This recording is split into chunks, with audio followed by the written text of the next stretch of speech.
Wojak and the courageous conversation. The evening had truly arrived, bringing with it the expectation of peace and quiet. For a certain individual, whom we shall call Leo. Yes, Leo. Tonight, Leo was desperately craving the silent embrace of his home. But the universe, it seemed, had other plans. Specifically, his upstairs neighbors. Leo lived in a building where sound traveled. Not just occasionally, mind you, but with a relentless, almost aggressive efficiency. Tonight, the upstairs apartment had decided to embark on what sounded like a competitive furniture rearranging competition, followed by what could only be described as synchronized stomping. He had tried everything. Tapping gently on the ceiling with a broom handle, which only seemed to encourage louder stomping. Playing his own music, hoping to drown out the noise, which just meant he had two competing cacophonies. Even trying to simply will the noise away with intense mental focus, which, predictably, failed. He lay in bed, eyes wide open, listening. Thump. Drag. Thump thump thump. It was like living beneath a herd of elephants engaged in a very active disco. He imagined his neighbors. Were they moving a piano at 10 p.m.? Were they practicing interpretive dance? Were they simply enjoying a game of indoor bowling with actual bowling balls? The possibilities were endless, and equally infuriating. Honestly, the sheer disrespect for the concept of quiet hours. It's truly astounding. It's like some people believe the floor is merely a suggestion, not a solid barrier between their life choices and your sanity. Not my peace and quiet, of course. Leo's peace and quiet. My very audibly challenged friend, Leo. He had important things to do tomorrow. Important things that required sleep. Like, you know, being a functioning human being.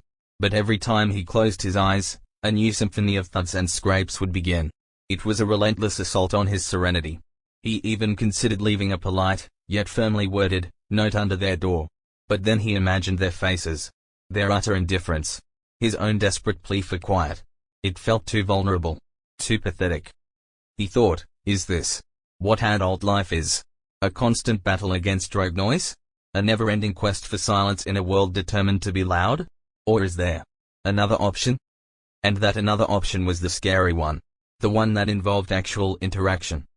Leo lay there for a long time, the internal debate raging. The embarrassment of complaining. The risk of awkwardness. The fear of being dismissed.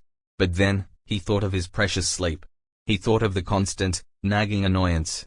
He thought of the simple courage it would take to try just one more thing. A direct approach.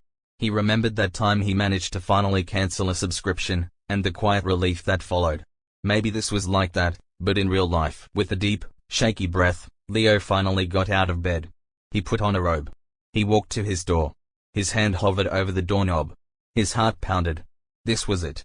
The moment of truth. He opened his door, walked across the hall, and gently, hesitantly, knocked on his neighbor's door. The stomping stopped.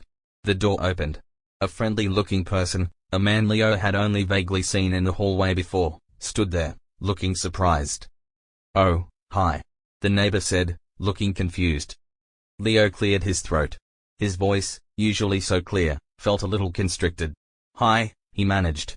My name is Leo. I live downstairs." He took another breath. "I was just wondering if you might be able to keep the noise down a little. Especially, the stomping and moving things around. It's just that it travels quite a bit, and I'm really trying to get some sleep for work tomorrow." He finished, feeling a ridiculous flush creep up his neck. He waited for the dismissal. The annoyance. The awkward stare. Instead, the neighbor's eyes widened. "Oh my gosh," he exclaimed, looking genuinely mortified. "Oh, I am so incredibly sorry. We were just trying to rearrange the living room to make space for a new rug, and we honestly had no idea it was making so much noise downstairs. We're really, really sorry. We'll stop right now." Leo blinked. He was genuinely apologizing? And he didn't realize the absurdity of it all. All that internal agony, all that lost sleep, all that paranoia, and they simply hadn't realized. "Oh," Leo said, surprised. "Oh, no problem. Thank you so much. I really appreciate it." The neighbor nodded profusely. "Seriously, our apologies. We'll be super careful." Leo returned to his apartment. He closed the door. The silence was immediate, profound, and truly, gloriously quiet. He stood there for a moment, letting the stillness wash over him.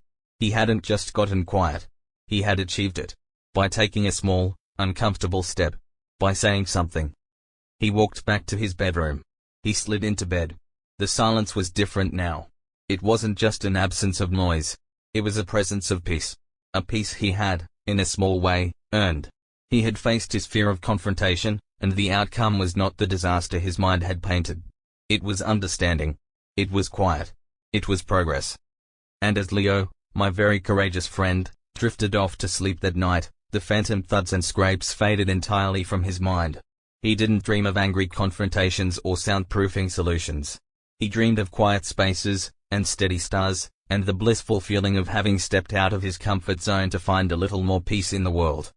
So, if you ever find yourself silently battling against an external annoyance, caught in a cycle of frustration and avoidance, remember Leo.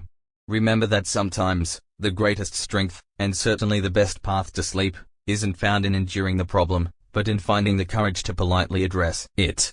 You might just find understanding, and a whole lot of quiet, on the other side. Sleep now.